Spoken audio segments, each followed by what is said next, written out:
Fargo, North Dakota, and I was down there for a work trip. I was supposed to be heading back tonight, but left right away this morning.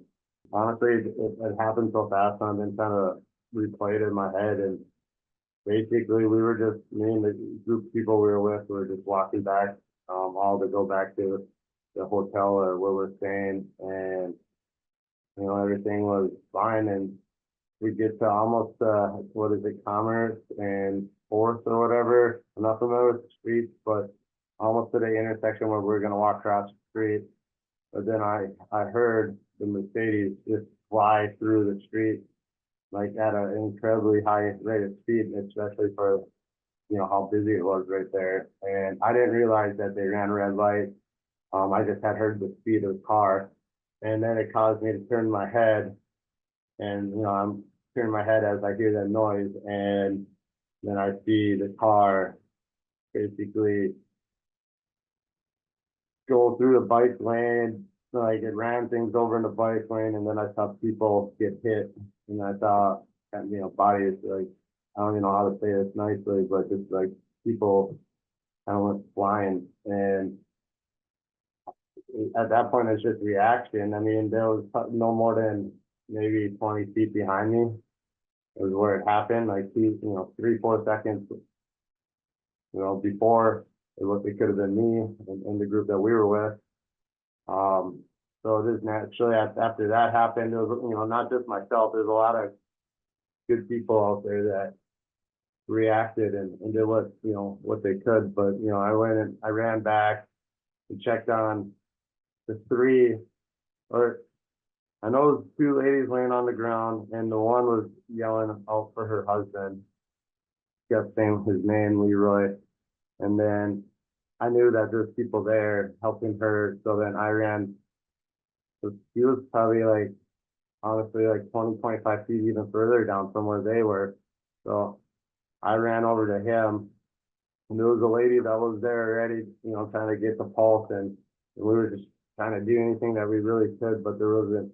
I saw the two ladies, and then the guy, Leroy. And I know that I've read the stories, and I mean, like I said, it happened so fast, and it was just reacting. And once I knew the people on the ground, like the first wave of people I ran by, once I knew that there was nothing really serious. I mean, they're serious, obviously, but not like life-threatening it didn't appear to be. And there was enough people there at that point. That's when I moved on, and I ran down to where we really was. Honestly, the best way to describe it is that's all it was, is reaction. There was no thinking. I didn't think about it till after the cops showed up and they kind of took over the situation, and the paramedics, and then you finally get a chance to sit there, and that's when you start thinking about, what did I just see? What just happened? Like, did this really happen? You hear about things like this happening or dramatic things like that, but you don't ever expect to be part of it one way or another. And so yeah, I don't know the best way to answer that other than it was reaction.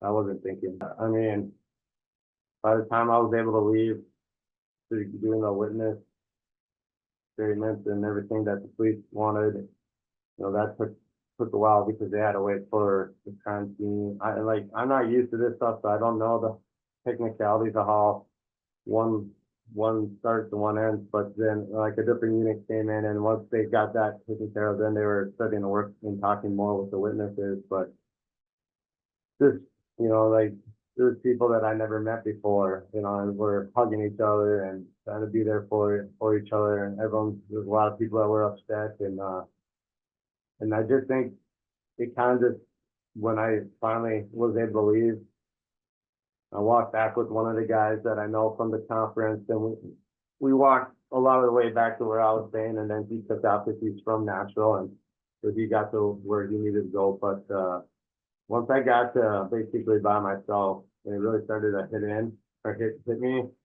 and I just, I'm a dad of 4 girls. I have a 20-year-old daughter. I have triplet daughters that are 16, and like I just was thinking about, like, honestly, if that was 3 seconds sooner, that's where we would have been. Like, we were right there. We walked right by.